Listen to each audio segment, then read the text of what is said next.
Welcome back to In the Trenches with Dave Lapham, brought to you by First Star Logistics, coming to you from the studio, provided by First Star Logistics as well. And today, we've got somebody that you've watched and listened to before, but he is so good, and he's such a good communicator, and he has such a good message, we want him again. And that is none other than the captain, Orlando Brown. And Orlando is dealing with an injury to the leg that he's still recovering from. It took him out of a few games uncharacteristically. He missed a few football games because of this injury, so you know it was severe. He talks about the injury. He talks about his recovery. He talks about change with the football team. That's the only thing that's certain in the National Football League is change. He talks about working with Frank Pollack and Derek Frazier and what an honor that was and how much he learned. He also talks about the new line coaches, Scott Peters and Mike McCarthy. And the thing about Orlando Brown, he always takes things from every coach that he's ever worked with. And all these tools that they put in a huge toolbox from him, all these different coaches with all these different techniques and everything else, and he just draws from them that work and fit his body type. Because like we talked about during the podcast, nobody's the same build. You got long arm guys, you got short arm guys, you got high-waisted guys, you got short-waisted guys. Everybody's built a little bit differently. How you apply the tools in that toolbox to your game is going to be big. Orlando Brown going to be a major asset to any new coaches. There's no question about it. They look to leaders on the football team, and obviously Orlando Brown is going to be one that's looked to.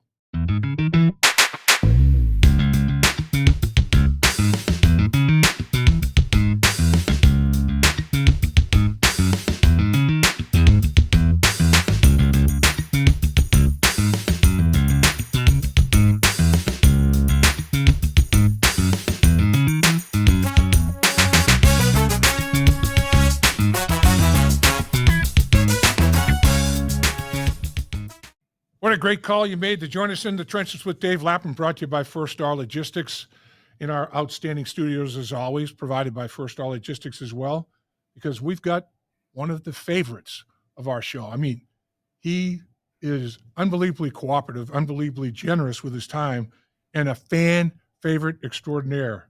When Orlando Brown speaks, people watch and listen. And we've got Orlando Brown with us, who's been with the Baltimore Ravens, the Kansas City Chiefs, the Cincinnati Bengals, Pro Bowl everywhere, Pro Bowl player, just one of the greatest players on the edge at the left tackle position in the National Football League. And as we've said many times, he's a great football player and even equally great or greater human being in person, man. And Orlando, yes, welcome. Sir. Appreciate you as always. I mean, that was the best introduction I've received. I mean, I've been fortunate to be on the side of, I guess, a good amount of awards and accolades, but that was an amazing introduction. I appreciate you, Lap. Well, I appreciate you, man. I mean, you set such a high bar in every area that a bar can be set, and the Bengals are so fortunate to have a guy like you as a leader, captain, and leader of this football team. First of all, you had a rarity in that you've been very fortunate in your career of avoiding, injury that took you out for any kind of a period of time. And unfortunately, you had an injury that was serious last year. And you fought through it. You played through it. You toughed it out. You're one of the toughest human beings I've ever met. Tell us, what was that injury like, man? What was the injury, and how difficult it was? How difficult was it to deal with? Yeah, it was very difficult. Man, basically what happened was we were playing Cleveland. Was that October 20th last year, and man, the game was going really well for me, to be honest with you. I feel like I was playing really well. I had a ton of family at the game too. My mom's from Cleveland. And so, man, I got pushed back a little bit in the pocket, and the guy that Mims was blocking just so happened to Mims got an extra shove on him, and the guy was diving. He hit me right there pretty much in the side of my fibula. And so at that moment, I had an MCL sprain. I had two microfractures in the fibula on the side, strained my popliteus muscle, which is high up in the calf, strained the tibialis, strained the peroneus muscle, all these. So, and then on top of that, you got a bone bruise, and then obviously the muscles around it were contused. So just because of impact, it wasn't anything that like, I stepped wrong. It was all of an impact injury. And it just took time. But I mean, the following week I lined up, we're playing Philly. And I'm in pain, honestly, but Yeah. I was ready to push through it and everything. And it was the fourth play of that game where somebody was rushing Cordell and he legged with me right in the same spot that I had already had the fibula Mm. microfractures in and the bone bruise and the contusion. Now I pushed as far as I could, which I think was till about the end of the first half. Close to 30 plays in. I think me and Cody literally split 50-50 Right. on the total snaps. But yeah, man. And then from there, I just kind of had to let it heal. I went out there versus Pittsburgh the first time. It wasn't necessarily ready. I felt like I was a little bit more ready than I thought I was, man, and Right. just wasn't able to move and all of that. But I mean, it was a long season. I was fortunate, man, that the team let me go to Vail. I was able to go out there and get some. Basically, they did. I believe it's called BMAC, which is like a bone marrow stem cell, something like that transplant, where they pretty much put you under and they're able to like go in. They went in through my back to my hip, took out some bone marrow stem cells, spun it in a machine for an hour, and then put it into the injured spot of the fracture, on both fractures. So Wow. I feel like that was able to help out a ton in terms of like recovery and everything. And in terms of rehab, it's not an injury that necessarily you can. I want to say rehab the muscles you can, but Right. Right.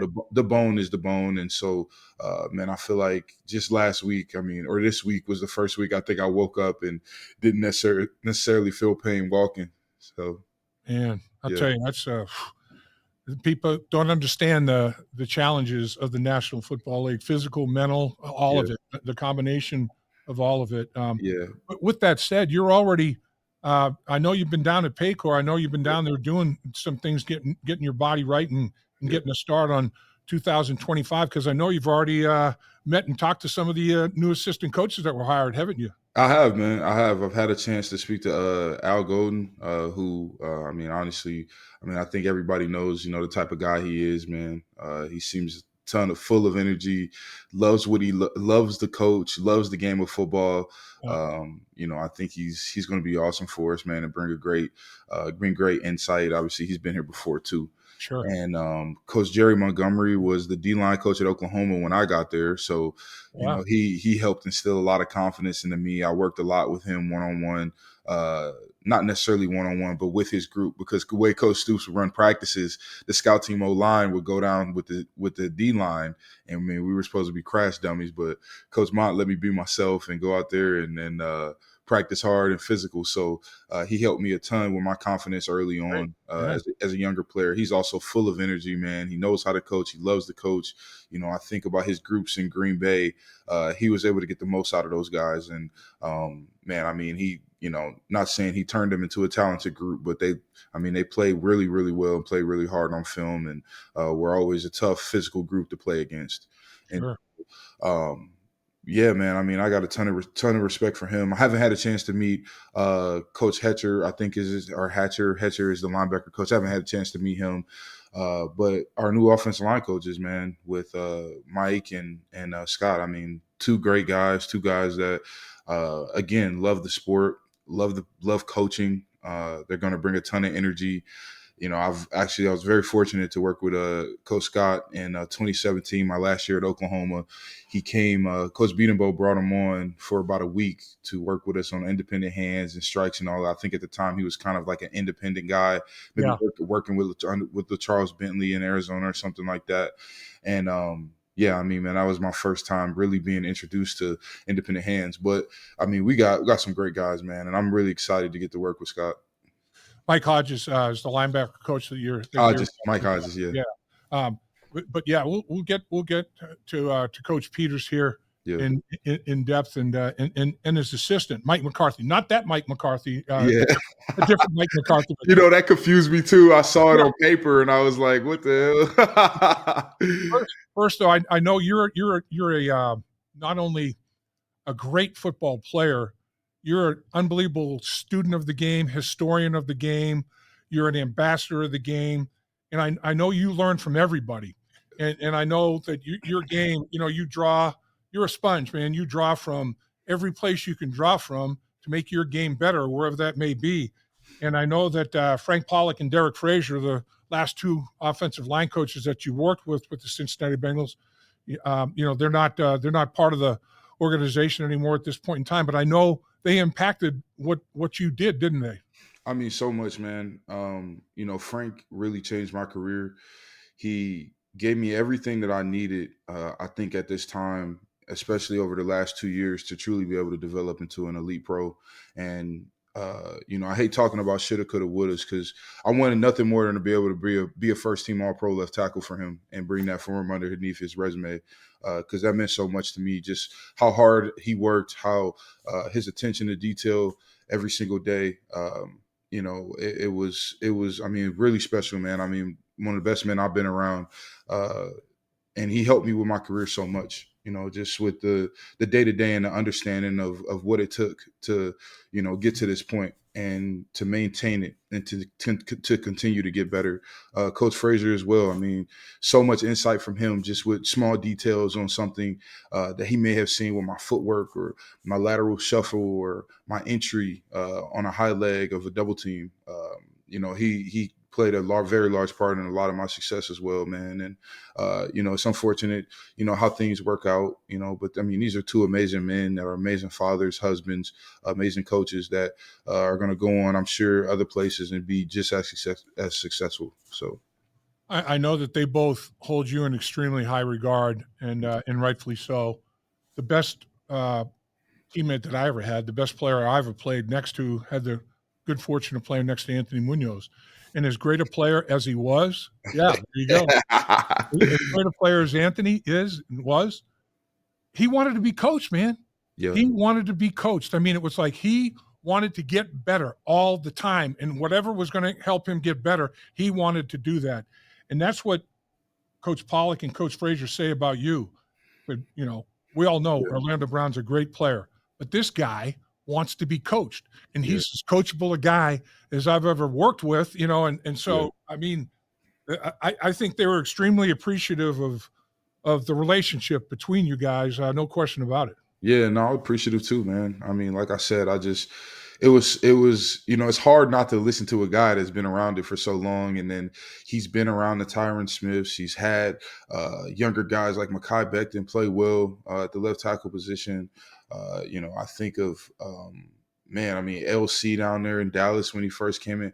I mean, so many reputable, I guess, sources you could say, man. And then the way that he teaches, just hit home for me. So he made it easy. He really helped me, like I said, get over that hump, man, to become a better player.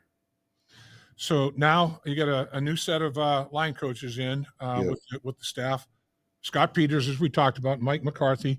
And Scott Peters, you talked about the hands. I mean, he's a jiu-jitsu martial arts guy. I mean,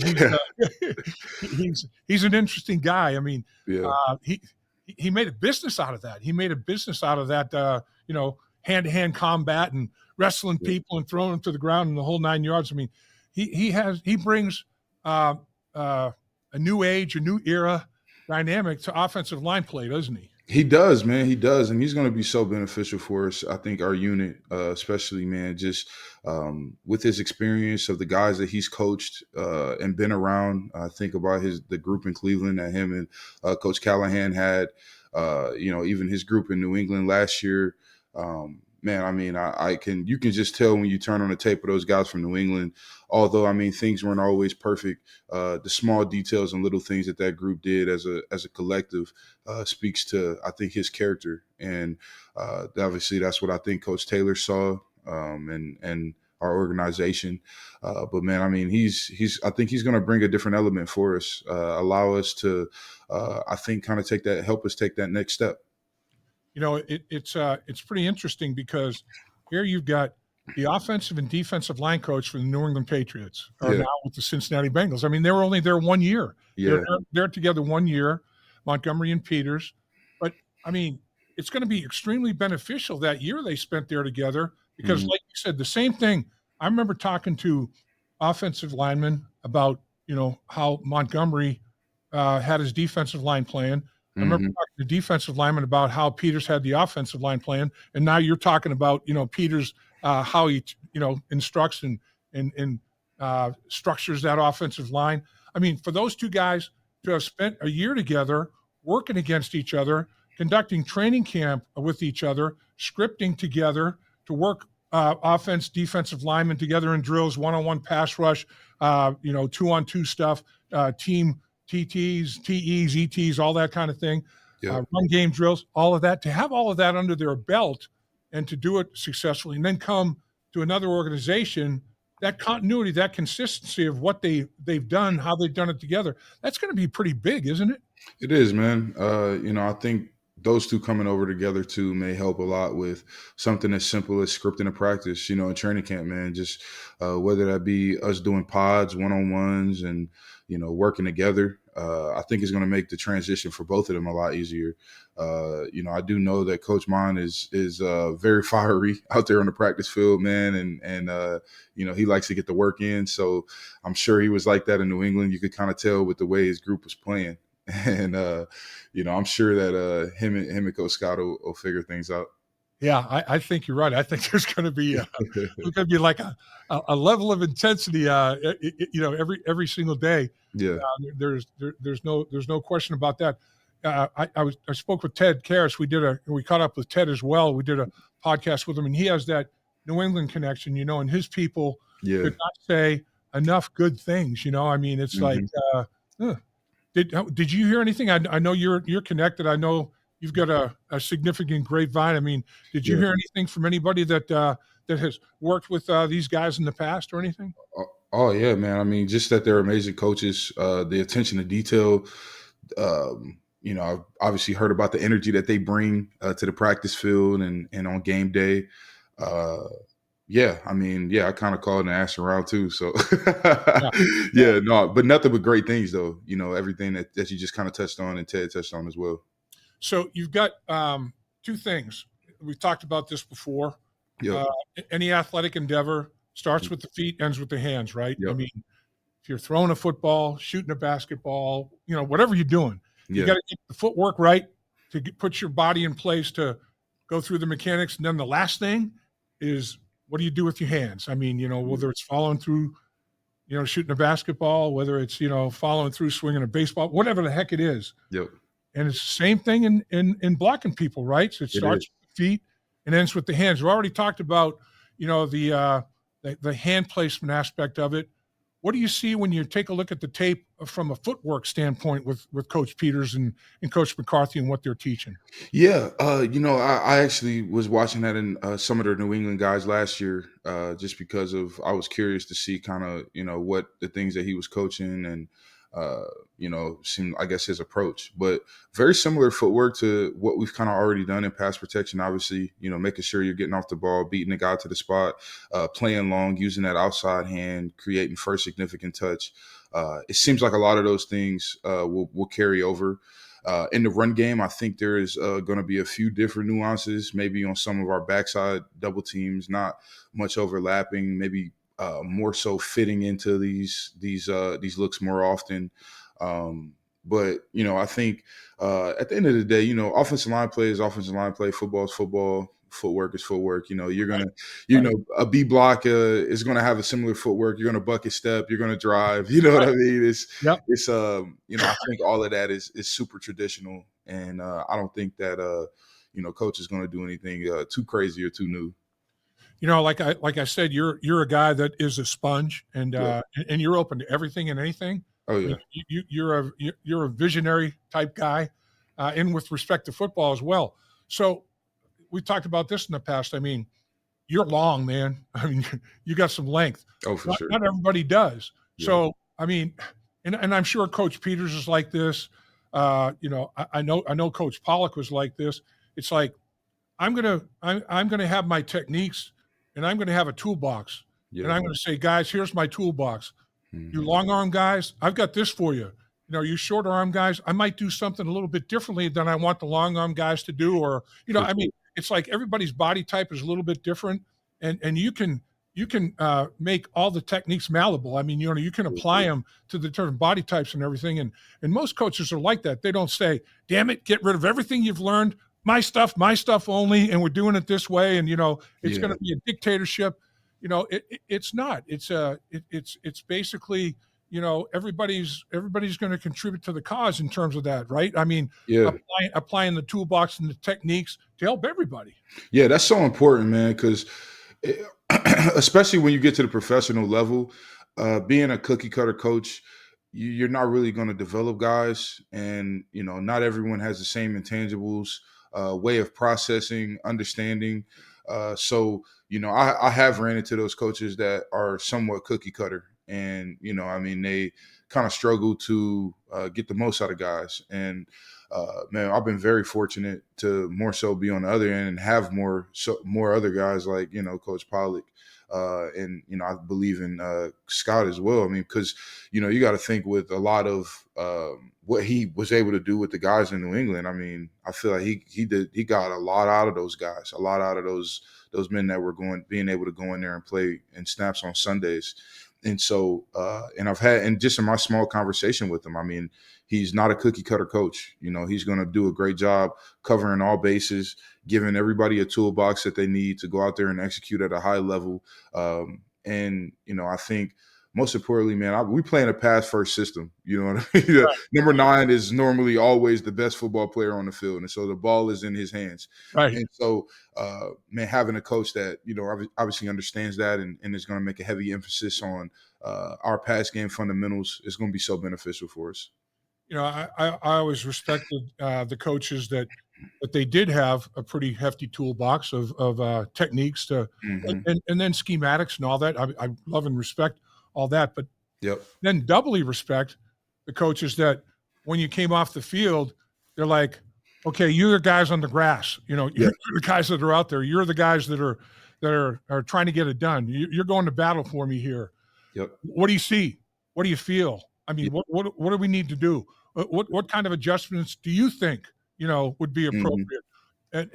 And listen, those are the kind of coaches I think that I think they go to a high level as coaches, and I think they take their players to a high level as well. And I'm sure a guy like you who's been in the league, for as long as you have, that has enjoyed the success in the league for as long as you have, they're going to listen to what Orlando Brown has to say when you come off the football field. Yeah. And that's important, man, for all of us, to be able to communicate things. I think about even Pittsburgh, that last game at the end of the season this year, just going up and telling Joe, like, hey, this is kind of what I'm seeing and feeling in their rush plan.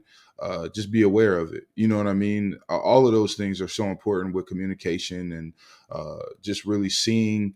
And because sometimes, in the game of football, you've been there, man. It's so many things that happen that you feel that you don't even recognize you feel once you get to a certain point. You know what I mean? And being able to, yeah. So, like as a younger player, you're seeing it and feeling it all. It's like, I felt the nickel, I felt the D crack, the tackle, the D tackle slant. Like, what do I do? Yeah. As you get older and more seasoned and settled in, it just becomes natural. You don't even have to make the call out and say, watch the nickel. The nickel's coming. This DN's crossing your face. So you play for that. And being able to communicate those things are so important, man, in football, just especially on the professional level.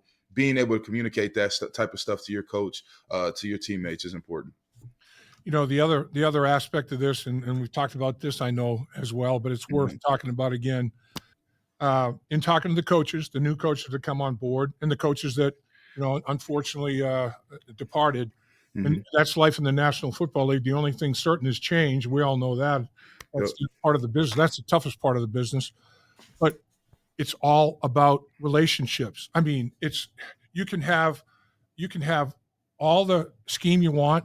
You can have great players, but if there's not relationships, communication, all the things that go along with relationships. I mean, communication on the football field, off the football field, in the locker, wherever. It's a relationship business, and everybody understands that to get to where you want to get to, you got to start building those relationships as quickly as you can and as efficiently as you can. Yes, you do. Yes, you do, man. And for a team to be great, those relationships have to be there. That continuity, that trust, uh, all of those things have to be there. So, I mean, how long does it take in your mind? I guess it depends. Everybody's different. Everybody's got different personalities, but I know your offensive line is a very tight group. You guys Mhm. are fast friends as well as teammates on a football field. Yep. How long does it take to build that type of camaraderie? And obviously, there's no cookie cutter in that regard either. I mean, every group Mhm. is different. Oh yeah. Every individual in every group is different. I'm Yep. not saying it's a challenge, but I'm saying sometimes it takes some time, doesn't it? It does. It does, man. I've been on the side of, I guess you could say, two somewhat rebuilds with like more than two guys replacing or moving positions. And, when you go through that, there's going to be growing pains normally. Just because of the continuity that you mentioned, the communication and camaraderie, all of those things somewhat take time to develop, because we're talking about some of the strongest personality men in the world, and doing what we do at a high level. I think naturally, everyone it takes time to learn and understand their role within the building, within the room, within their position group. And so things like that, man. I mean, I would say sometimes it takes to about that first quarter of the season to be over, heading into the midway point for offensive lines to kind of have that continuity, to be able to go out there and have trust and confidence. They've seen a lot of things. I think 4 games in the NFL, I mean, normally you're going to have seen a lot of good players, good defenses, coverages, blitzes. And, man, I think a lot of times, just from my approach or my perspective of what I've experienced, it normally takes a little bit of just right around a quarter of a season. So I know that you mentioned you've met Al Golden and you knew Al Golden. I mean, he's been in here in Cincinnati before. You've Yeah. known all about Al Golden. Um, Al Golden's last game as a professional coach with the Cincinnati Bengals as a linebacker coach was the Super Bowl against the Rams. Oh The wow. Bengals lost. His last game in college after a 3-year stint as defensive coordinator was a national championship game Yeah. against Ohio State that came up short. But Yeah. the last game that he's had in his professional stint up until coming back was the ultimate game. The last Yeah. game he has as a college coach, as a coordinator, Yeah. the ultimate game. I mean, that's pretty interesting, man. That's that speaks well of Al Golden, doesn't it? It does, man. It does. I think him coming here is going to help us get over that hump as well. So, that way he doesn't have to finish, I guess, on the losing side of things anymore. But, man, I mean, I got a ton of respect for him. Just the way that people have spoke about him around the building, man. You kind of already know the type of guy we're getting. How much he loves the game. I mean, I'm walking around up at the coach's office just BSing, man, seeing who I could find. And he's one of the guys I find in there already getting ahead on scheme and personnel and everything. So, man, I mean, it's really cool to see, how much he loves the game, how much he loves the sport. It's going to be so beneficial for us and the type of guys that we have in our locker room. Coach Montgomery was talking about how excited he is to coach Trey Hendrickson. Oh, A yeah. guy that's always that was already at such a high level, back to back 17 and a half sack Yeah. seasons. He goes, man, 35 sacks in 2 years. But he's like, I look forward to coaching him. And Yeah. I'm sure Trey Hendrickson's looking forward to getting coached by a guy like Coach Montgomery. And you and Trey, you guys are kind of like iron sharpening iron. I mean, you guys get after it, man. You Yeah. guys are working to get each other better. Yeah. And man, with the energy of your offensive line coach, the energy of his defensive line coach, and the players that you two guys are, man, it's going to be like there's going to be Yeah. sparks flying on the edge, man. It's going to be. Yeah, I gotta be honest. It was already sparks flying. I hear you. I hear you. No doubt. It'll be a few more sparks flying, man. But Coach Mon, I mean, it's gonna be great for Trey. As I mentioned, man, Coach Mon is always gonna get the most out of his guys, and I mean, Trey is a guy that. I mean, you don't have to say much to him. He loves the game. He loves the Right. work. He loves the process. And when you have a guy that loves the process like Trey does, good things happen. You know what I mean? The guy that loves to practice, the guy that loves to train in the off season, um, when you find those type of guys, good things always happen, man. And I'm a firm believer that Trey's going to do his due diligence. I'm sure Coach Mon will be even more in awe by his approach on day-to-day basis, man, Right. and how hard he practices and how hard he trains. And the final, I guess, component on the defensive side of it, Al Golden was the linebacker coach when Logan Wilson was drafted with the first pick in the third round. Wow. Al Golden went to Wyoming and worked him out. Oh, wow. And went to the combine. And I mean, he was the guy that we got to draft this guy. So he was his position coach. Oh, and then he coached Pratt, for a year or two as the linebacker coach. So he's intimately familiar with those guys, at the linebacker position. And when you got linebackers like that, that's a plus for your defense that already have, a little bit of familiarity and a relationship and realizing the expectations of the defensive coordinator. That's all good stuff too, isn't it? It is, man. It is, because when you've got that relationship that's already been created like that, especially I think once Coach realizes how much Logan has grown, obviously from that point, man. That's going to work out perfect. Yeah, I'm excited on so many levels, man. I think it's offensively. You look at what Joe Burrow did, man. Yeah. I mean, the numbers he put up. Yep. The career most attempts, career most completions, career most yards in single season in Cincinnati Bengal history. Touchdown passes. I mean, you name it. And then Jamar, Triple Crown winner. It's like my gosh, you have so many. T. Higgins, 19 yards shy of 1,000 yards and missed 5 games due to injury and missed parts of others. I mean, he would have been 1,500 or whatever, I mean, for sure. Crazy. Then Chase Brown. I mean, the weapons that you guys have offensively and what you've got up front to work with. Now the coaching changes and all of the freshness and newness of that. How excited are you? I guess. I mean, I'm excited. I'm not even going to play, but I'm excited about it, man. Yeah, I'm excited too. I think last year, right away in OTAs, we recognized how much better Joe was, compared to the year before prior to injury. So, seeing his growth, I mean, that's our engine. When people see him playing well, practicing well, it's only going to elevate everyone else's play. And, man, I mean, with the talent that we have, with the coaching that we have, the scheme that we run, everything's in front of us, man. And I think it's important for us to take the next step as a locker room and continue to grow together, continue to get to know each other more as we continue to move forward, starting the season fast, setting those goals for ourselves to be in the number 1 seed, winning the AFC North, and really going out and doing it, man. I think that's the next step for us is to be able to do what we're supposed to do. And I feel like those are things that we haven't necessarily done over the last 2 years since I've been here with some of the games that we lost. No disrespect to the New England Patriots of last year, but, I'm not saying we're supposed to open the season losing that game. You know what I mean? We're supposed to start the year winning that game, winning to Kansas City, and going about our business from there on out. And so we were a play away or 2 plays away in both of those games, I guess, from winning those games. And so I feel like it's important for us to take that next step, though, as a locker room, man, so that we can put ourselves in the best position and bring a damn playoff game here to Cincinnati. I hear that, sir. And finally, and again, thanks as always. You're outstanding. Of course. You're a heck of a communicator. You're very generous with your time. You're the man. You're one of one. You're the best. Thank you, lad. So here in Cincinnati, the culture that Zach, has built, the new coaches talked about that. Zach's culture is obvious.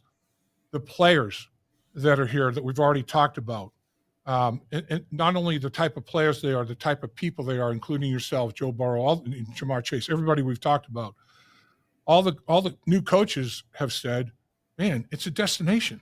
I mean, this is someplace you want to be. This is someplace you want to go. Yep. And I would think that's going to carry over to veteran free agents, retaining your own free agents, and then every kid that gets talked to in the upcoming draft from Bengals, whether it be scouts, personnel department, assistant coaches, whoever, they're like, the Bengals? Yeah, man, I'm all in. I mean, there are Kansas City, Baltimore. There are destination franchises, and in the AFC and in the NFL. The Bengals are one of them, man, right? Yeah, yeah, it is. It is. That's why I'm here, man. It's one of those places where, uh, I'm very fortunate to have come in when I came in, and there's obviously this organization has always gone through growth. But the one thing about the Cincinnati Bengals, Mike Brown, Paul Brown, is they've always been innovators. They've always been ahead of the curve, and I know that they get a bad rap on certain things, but and I feel like the trajectory and the way that we're moving, it's unique and it's different from other NFL teams and other organizations. It's going to allow us to put ourselves in the best position. And so, with obviously starting with number 9, how special he is and gifted he is, with the culture that Coach Taylor has been able to create, allowing the players to set the tone, allowing the players to be the guys that make our locker room go. It's so important, man, because you look at these 2 teams that are in the Super Bowl this year with the Kansas City Chiefs, who I play for, the Philadelphia Eagles, that, I got some close friends on that team that I know about with, guys like Lane Johnson. Man, that's where it starts. It starts with your leaders in the locker room, allowing those guys to, I guess, direct traffic and setting the tone for the energy, our goals, our perspective. And, I take a lot of pride in that. I feel like over the last 2 years, it hasn't been necessarily great. I don't think it's been an immediate direct reflection of Coach Taylor and what he represents and what he wants our locker room to represent. But moving forward, man, I think I know that, we've got a better grasp on things, especially the leaders in the locker room, and being able to go out there and do what we need to do to get in those playoffs and bring a Super Bowl here to Cincinnati. Man, what you're talking about is so important. The buy-in, Yeah, The exactly. complete and total buy-in, man. Yep, That's what it's all about. exactly. That's when you have great seasons. There's no question about it. Yep. And you're a great player. And heal up, Yes, sir. have the best offseason you ever had. I know you're already thinking about 2025 and everything that goes with it. I am. And I know everybody in Cincinnati agrees with me when they say we're blessed to have Orlando Brown, man. We're fortunate to have Orlando Brown in our community and playing for our football team. And there's nobody better, man. Appreciate you. Yes, sir. I appreciate you, Lap. Thank you. Have a great one. Yep. Hey, Dave Lapham here. While games are over for the season, there's no off-season for the First Star Media Group or First Star Logistics. Join me in the trenches and Joe Goodberry of Bengals on the Brain here on the First Star Media Group YouTube channel. First Star Logistics gave away great prizes during the season, which will continue with exclusive content and special giveaways during the off-season. So please subscribe to the channel and hit the like button to help us continue to grow the channel.